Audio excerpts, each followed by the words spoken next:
Hello students. तो आज के इस वीडियो में हम लोग क्लास 10th का जो पहला चैप्टर है प्रोज का अ लेटर टू गॉड उसको कवर करने वाले हैं। इसकी डिटेल लेंगे और वो भी डिटेल होगी हिंदी में। बाइलिंगुअल लैंग्वेज होगी, इंग्लिश भी होगी, लेकिन हिंदी पर फोकस ज़्यादा रहेगा क्योंकि आप सभी की रिक्वेस्ट थी कि अगर सर इसको हिंदी में समझा दें तो बहुत अच्छा होगा। ठीक है, तो सीबीएसई पैटर्न पर ये चैप्टर रहने वाला है और हिंदी में समझाऊंगा, तो इसको किसी भी तरह के स्टूडेंट्स होंगे वो कवर कर लेंगे। ठीक है, तो चैप्टर का नाम है अ लेटर टू गॉड, ये आप देख पा रहे हैं। चैप्टर का नाम है अ लेटर टू गॉड और इसको लिखा है जीएल फाउंचस। ठीक है, जीएल फाउंचस ने। तो आइए शुरू कर लेते हैं, इसमें आगे की डिटेल ले लेते हैं। डिटेल से पहले एक रिक्वेस्ट करूंगा, अगर आप हमारे चैनल पर पहली बार विजिट कर रहे हैं तो प्यारे साथियों क्या कर लीजिएगा, वीडियो को लाइक कर लीजिएगा, चैनल को सब्सक्राइब शेयर करना बिल्कुल मत भूलिए। आइए डायरेक्ट इसको शुरू कर लेते हैं और ये आपका चैप्टर शुरू हो रहा है यहाँ से। ठीक है, यहाँ से। ठीक है, चलिए देखिए। तो अगर कोई डाउट हो, अगर समझ में ना आ रहा हो तो कमेंट बॉक्स में कमेंट कर दीजिए। उस लाइन को, उस वर्ड को मैं दोबारा समझा दूंगा। फिलहाल मैं कोशिश कर रहा हूँ कि अच्छे से आपको ये चैप्टर समझ में आ जाए। ठीक है, देखिए मैं पैरा टू पैरा कोशिश करूंगा समझाने की ताकि जल्दी कवर हो जाए, है ना, वरना ऐसे टाइम लग जाएगा। द हाउस, ये देखिए, the house the only one in the entire valley sat on the crest of a low hill. From this height, one could see the river and the field of ripe corn dotted with the flowers that always promised a good harvest. तो मैं pause full stop to full stop cover करने की कोशिश करूंगा। मैंने यहाँ तक cover किया है, अब मैं इसका आपको मीनिंग बताने वाला हूँ। अगर एक एक वर्ड का बताऊंगा तो बहुत ज़्यादा देर हो जाएगी, फिर भी अगर आप कमेंट करेंगे तो मैं एक एक वर्ड का भी बता दूंगा। ठीक है, तो देखिए, the house the only one in the entire valley. जो वो मकान था ना, मतलब ये जो कहानी है वो एक मकान के बारे में बताया जा रहा है इस बिहाफ में। तो जो मकान जो एक नीची पहाड़ी की चोटी पर स्थित था, है ना, जो मकान एक नीची पहाड़ी की चोटी पर स्थित था, वैली कहा गया है ना। वैली समझते हैं ना, वैली क्या होती है? ये देखिए, मैं आपको वैली का फोटो भी दिखा रहा हूँ। ये कुछ इस तरह की वैलीज होती है, ये इसको वैली कह सकते हैं। ठीक है, चलिए वापस आ जाइए। तो जो वैली है, मतलब दो पहाड़ों के बीच में जो जगह होती है उसको वैली कहते हैं। चोटी पर स्थित था, on the crest of a low hill. इस ऊंचाई से कोई भी नदी और पक्के धान के खेतों को फूलों से लदे हुए देख सकता था, जो एक अच्छी फसल का प्रॉमिस करता था या वादा करता था। ठीक है, यहां तक हो गया। अब देखिए, the only thing the earth needed was a downpour or at least a shower. Throughout the morning, Lencho, who knew his fields intimately, had done nothing else but see the sky towards the northeast. ठीक है, अब यहां से देखिए, पृथ्वी को केवल एक वर्षा या कम से कम एक बौछार, डाउनपोर का मतलब क्या होता है? बौछार की जरूरत थी। Through out the morning Lencho, पूरे दिन भर, मॉर्निंग भर क्या करता रहा? लेंचो क्या करता रहा? अपने खेतों के पास जाकर क्या करता रहा? फील्ड्स के पास जाकर intimately had done nothing else but see the sky. उसने कुछ और किया ही नहीं। हैड डन नथिंग, उसने कुछ और नहीं किया। एल्स बट सी, कुछ और नहीं किया लेकिन एक काम किया। एल्स किया, क्या किया? बट सी द स्काई, आसमान को देखता रहा। टूवर्ड्स द नॉर्थ ईस्ट, कहाँ की किस तरफ? नॉर्थ ईस्ट डायरेक्शन की तरफ देखता रहा कि शायद यहाँ से कुछ और जो है बादल दिख जाए और वो उम्मीदों से जो पानी का है वो उसको दिख सके, बरस सके। Now we are really going to get some water, women, the women. अब ये लाइन बोली जा रही है, now we are really going to get some water. अब हमें सच में कुछ पानी मिलने वाला है। ए औरत, वो अपनी वाइफ से कह रहा है, ये वुमेन वहां पर उसकी वाइफ है, वो अपनी बीवी से कह रहा है कि भाई अब हमें कुछ पानी मिलने वाला है। The women who was preparing supper replied yes God willing. जो वाइफ जो थी, उसकी औरत जो थी, हु वॉज प्रिपेयरिंग, वो तैयार कर रही थी सपर। सपर का मतलब क्या हो गया? कि वो एक खाना तैयार कर रही थी, जो रात के टाइम का होता है ना, वो औरत जो खाना तैयार कर रही थी।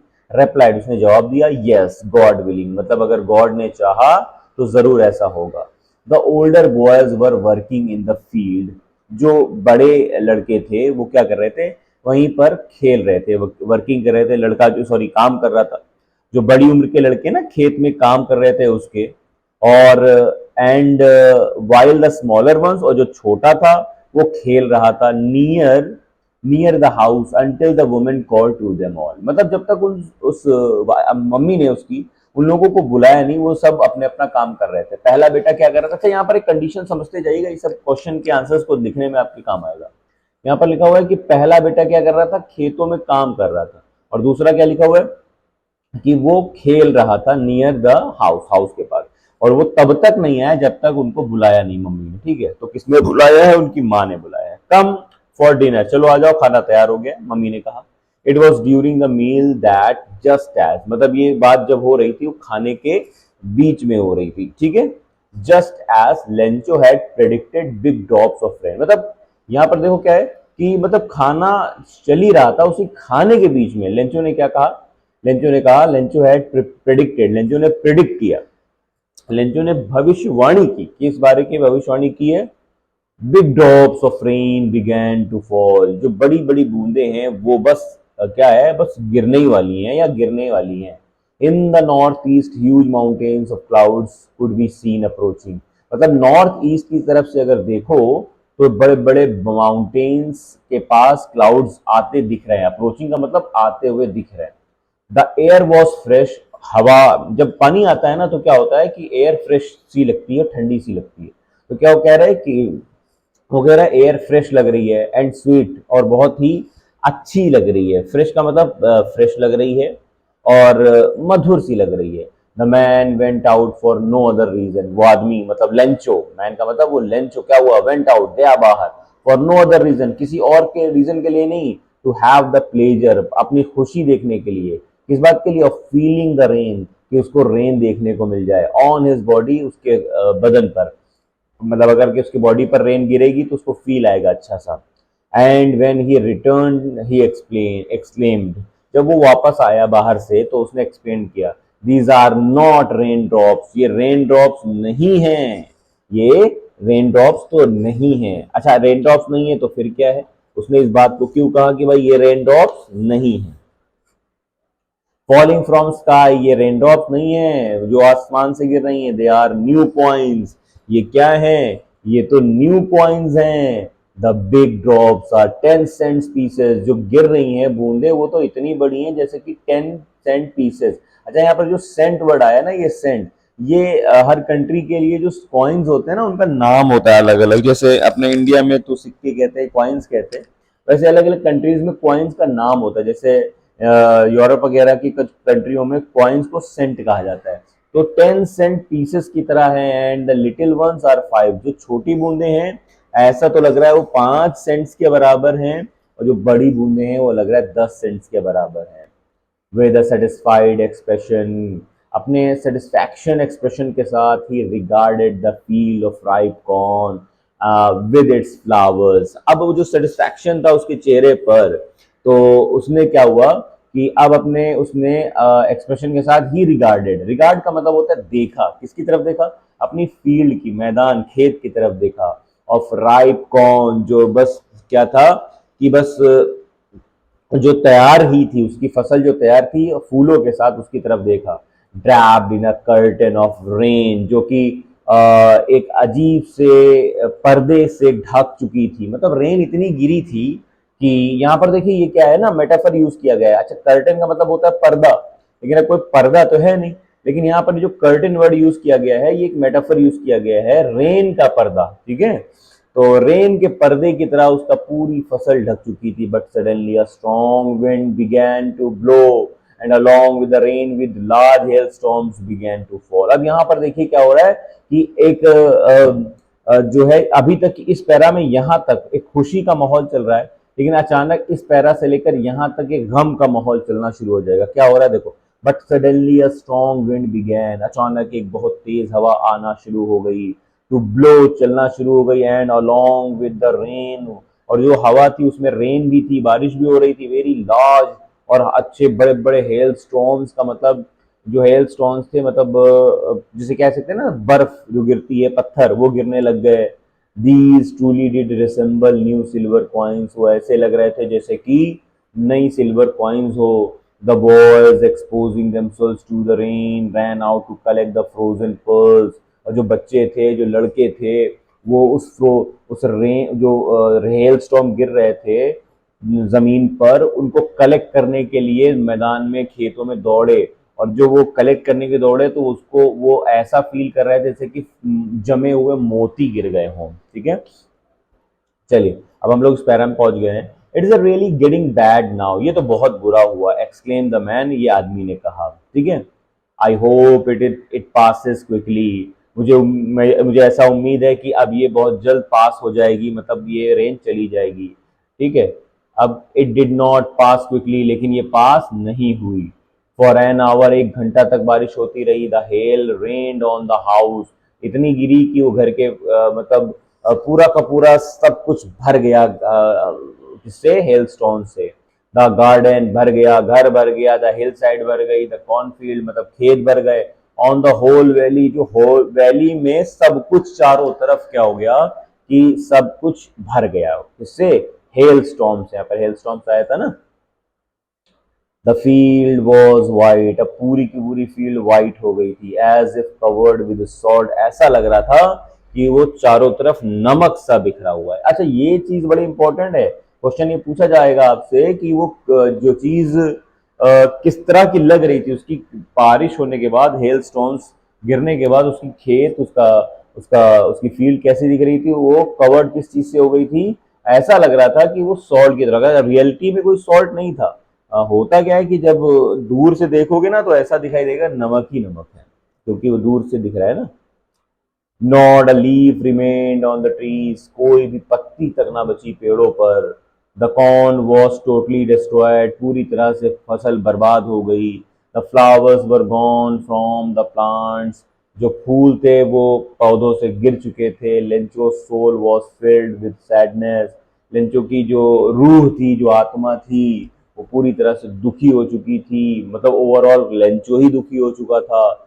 When the storm had passed, जब ये तूफान गुजर गया, ही स्टूड, वो खड़ा हुआ, in the middle of the field, पूरे खेत के बीचों बीच में, एंड सेड, और कहा, टू हिज सन्स, अपने बच्चों से, अ प्लेग ऑफ लोकस्ट वुड, जो मतलब लोकस का मतलब होता है टिड्डे, ये एक ऐसा बर्ड होता है या इंसेक्ट होता है जो जो क्रॉप को खराब कर देता है। तो और प्लेग क्या होता है, ग्रुप होता है ना। तो क्या बताया जा रहा है, अ प्लेग ऑफ लोकस वुड, मतलब वो कहना चाह रहा है कि जो ग्रुप है लोकस का, would have left more than this, मतलब ये कहना ये चाह रहा है कि अगर टिड्डों का ग्रुप आता और सफा चट करने की कोशिश करता पूरे खेत को, तो उतनी बर्बादी ना करता जितनी इस हेल स्टॉर्म ने कर दी। इस लाइन का ये मतलब हुआ। ठीक है, this year we will have no corn, इस बार हमको कोई भी फसल नहीं होगी, कुछ खाने को नहीं मिलेगा। That night was a sorrowful one, वो जो रात थी उन लोगों के लिए बहुत तकलीफ दे थी, सोरोफुल थी। All our work for nothing, अब हमारे पास कुछ करने को नहीं बचा।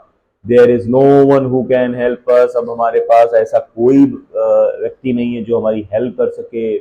We will all go hungry, अब हम सब लोग भूखे ही रह जाएंगे इस पूरे साल के लिए। अच्छा, जो ऊपर पैरा हम लोगों ने पढ़ा है, यहाँ से कई क्वेश्चन पूछे गए हैं। आई होप कि इन क्वेश्चन के आंसर्स आप लिख कर रखेंगे, और आगे जब मैं क्वेश्चन आंसर्स करवाऊंगा तो आपको यहाँ से पता चल जाएगा कि आपके कितने आंसर मैच हुए। जब आगे देखते हैं। But in the hearts of all who lived in that solitary house in the middle of the valley, there was a single hope, help from God.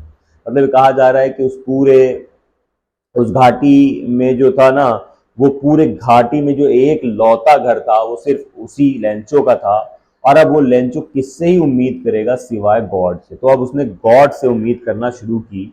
Don't be so upset, परेशान मत हो, even though this seems like total loss, हालांकि लग तो ऐसा रहा है कि सब कुछ बर्बाद हो गया। रिमेंबर, याद करो, no one dies of hunger, कोई भी भूख से नहीं मरेगा।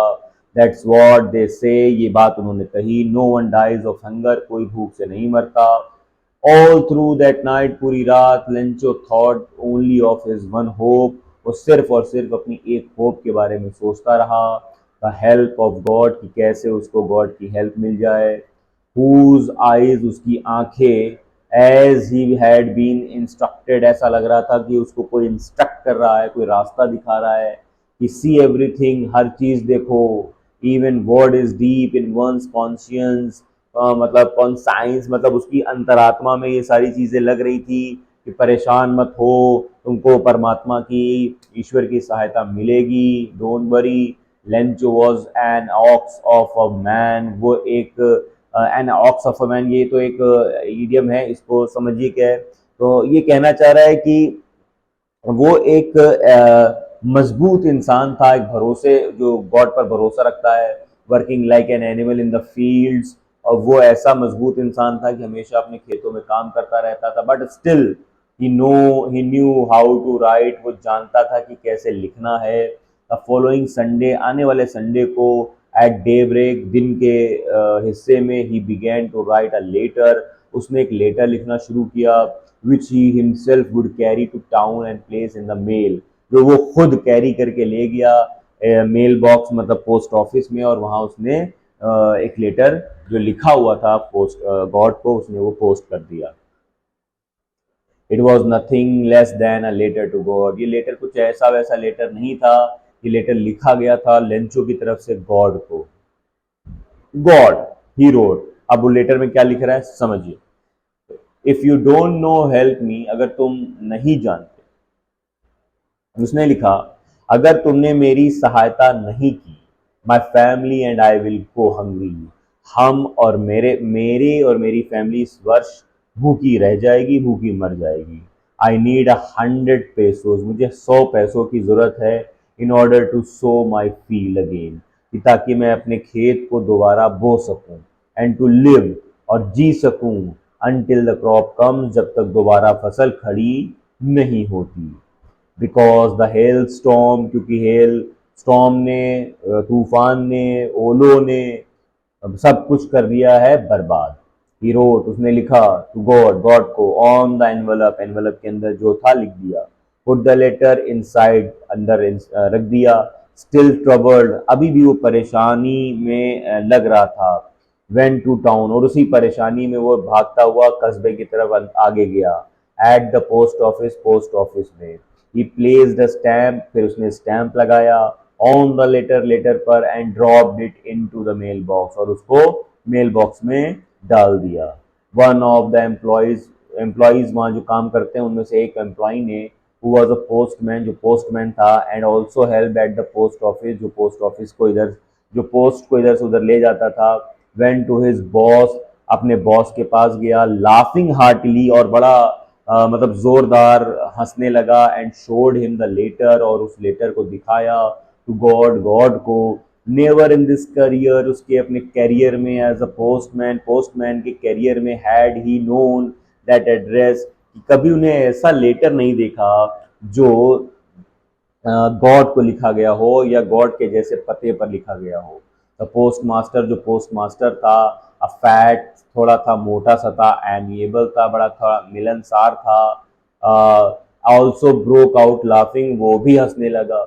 But almost immediately turn serious, अचानक पढ़ते हुए वो हो गया सीरियस। क्यों सीरियस हुआ भाई, जरा समझिए।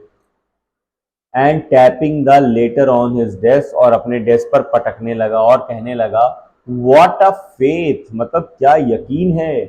आई विश, मैं ऐसा मानता हूँ, I had the faith on the man who wrote this letter starting up a correspondence with the God, मतलब वो कैसा आदमी होगा जिसने ये लेटर गॉड को लिखा है। काश मैं ऐसे आदमी से जो है मिल पाता, देख पाता उसको। So in order not to shake this writer's faith in God, ये एक ऐसा लेटर लिखा गया है जिसको, जो लेंचो है, मतलब जो कैरेक्टर समझ रहा है कि जिस बंदे ने लिखा है उसका भरोसा शेक नहीं होना चाहिए, डगमगाना नहीं चाहिए। अगर उसने भरोसा किया हुआ है गॉड पर कि वो गॉड उसकी हेल्प करेंगे, तो उसको ऐसा लगता है कि गॉड को हेल्प करनी चाहिए। The post master came up with an idea, यही सोचकर उसके दिमाग में एक विचार आया, आइडिया आया। आंसर द लेटर, उसने लेटर पर आंसर दे दिया। But when he opened it, जब उसने वो खोला, it was evident that to answer he had needed something more than goodwill.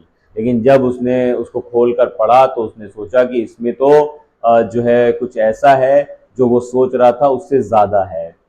Ink और पेपर से ज़्यादा, मतलब खाली इंक और पेपर से ज़्यादा की नीड है उसको एक लेटर को जवाब देने के लिए। वैसे तो जवाब देने के लिए क्या चाहिए होता है, इंक चाहिए होता है, पेपर चाहिए होता है। लेकिन यहाँ पर राइटर कह रहा है ना, क्या चाह रहा है कि उसको, उसने तो पैसों की डिमांड की थी ना, तो अब हो सकता है कि वो पैसा दे। अब आप आगे इसको समझेंगे, पढ़ेंगे, मैं तो जानता हूँ क्या हुआ है, लेकिन आपको पढ़ना के लिए इंटरेस्ट बना के रखना पड़ेगा।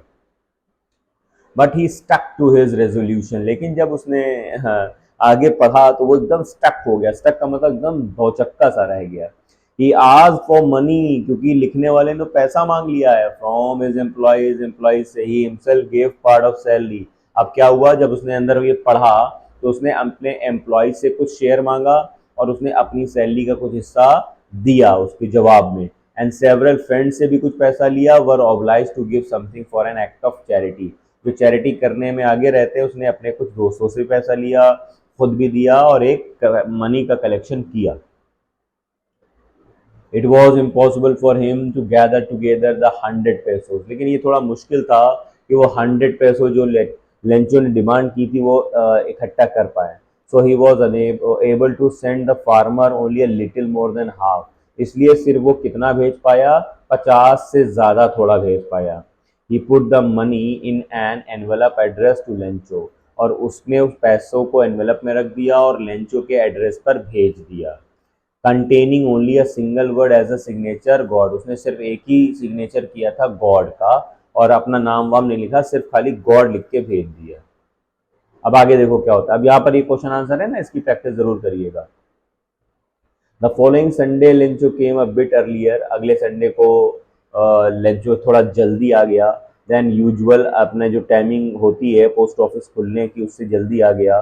To ask if there was a letter for him, तो और ये पूछने लगा कि उसके लिए कोई लेटर आया है क्या। It was the postman himself who handed the letter, ये पोस्टमैन ही था जिसने लेंचो को अपने हाथ से वो लेटर दिया। Experiencing the contentment of a man who has performed a good deed looked on a from his office, मतलब वो देखना चाहता था कि वो बंदा कैसा दिखता है जिसने ये गॉड को लेटर लिखा है, और वो जब गॉड की तरफ से लेटर पाएगा तब उसका एक्सप्रेशन कैसा होगा, ये वो पोस्ट मास्टर देखना चाहता था। Lencho showed not the slightest surprise on the seeing the money. अब हुआ क्या कि वो लोग तो इंतजार कर रहे थे कि लेंचो का एक्सप्रेशन कैसा होगा, लेकिन लेंचो तो बिल्कुल सरप्राइज ही नहीं हुआ मनी लेने में। सच वॉज हिज कॉन्फिडेंस, वो ऐसा लग रहा था जैसे कि उसको तो यकीन था गॉड उसको पैसा सेंड करेंगे। बट ही बिकेम एंग्री, लेकिन वो नाराज हो गया when he counted the money, जब उसने पैसा गिना। God could not have made a mistake, God कभी गलती नहीं कर सकते। nor could he have a denied, और ना ही मना कर सकते हैं Lencho what he had requested, जो लेंचो ने वो रिक्वेस्ट की थी उसको देने से। मतलब लेंचो ने रिक्वेस्ट की क्या की थी, उसको याद होगा जो ऊपर पैरा में आया था कि 100 पैसा उसने मांगा था।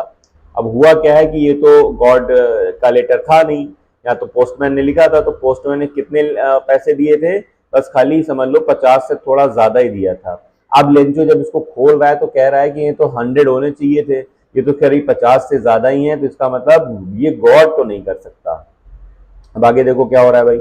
Immediately Lencho went up to the window, तुरंत वो विंडो पर गया। To ask for paper and ink, कि लाओ मुझे पेपर लाओ, इंक लाओ। On the public writing table, और वो तुरंत पब्लिक राइटिंग टेबल पर गया। ही स्टार्टेड टू राइट, और लिखना शुरू कर दिया। क्या लिख रहा है भाई, आप पढ़िए।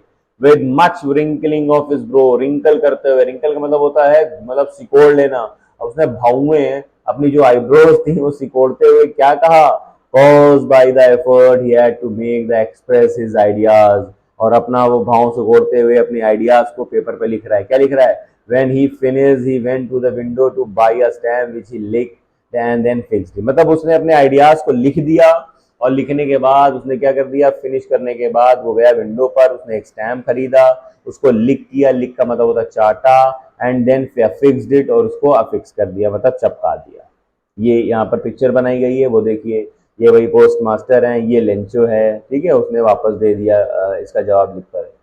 The envelope with a blow of his fist, वो जो उसकी मुट्ठी में था। The moment of the letter fell into the mail box, the postmaster went to open, मतलब उसने जब वो डाला लेटर का जवाब लेटर से दिया, तुरंत पोस्ट मास्टर गया मेल बॉक्स में और उसको निकाल कर लाया। और उसमें क्या लिखा हुआ था, God of the money that I asked for, अरे भाई, अरे गॉड, जो मैंने आपसे पैसा मांगा था, ओनली 70 पेसोस रीच मी, सिर्फ से 70 पैसे पहुंचे मेरे पास। सेंड मी द रेस्ट, मुझे बाकी का पैसा भेज दीजिए। सिंस आई नीड इट, क्योंकि मुझे इसकी जरूरत है बहुत ज्यादा।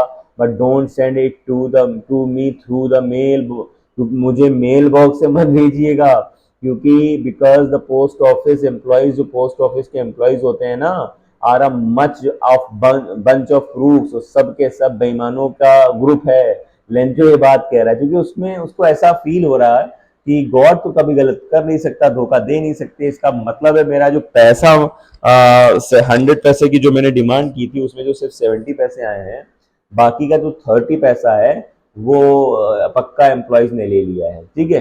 तो ये इसकी कहानी है। अब उसने क्या किया है, क्या नहीं किया, आप समझ गए। ये चीजें आपको कैसी लगी पढ़कर, ये स्टोरी बहुत ही इंटरेस्टिंग है।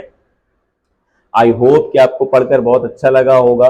अब इसके क्वेश्चन आंसर्स हैं, मैं पूरी कोशिश करूंगा इसके क्वेश्चन आंसर्स को भी कराने की। आप इस वीडियो को अपना ज़रूर कमेंट करके बताइएगा वीडियो कैसा लगा। चैनल को सब्सक्राइब कर लीजिए, लाइक कर लीजिएगा और शेयर करना ना भूलिएगा। आइए मिलते हैं नेक्स्ट वीडियो में। आप बताइएगा अगला चैप्टर कौन सा आपको पढ़ना है, प्रोज पढ़नी है, पोएट्री पढ़नी है, क्या पढ़ना है, ज़रूर बताइएगा। चलिए मिलते हैं नेक्स्ट वीडियो में, तब तक के लिए गुड बाय।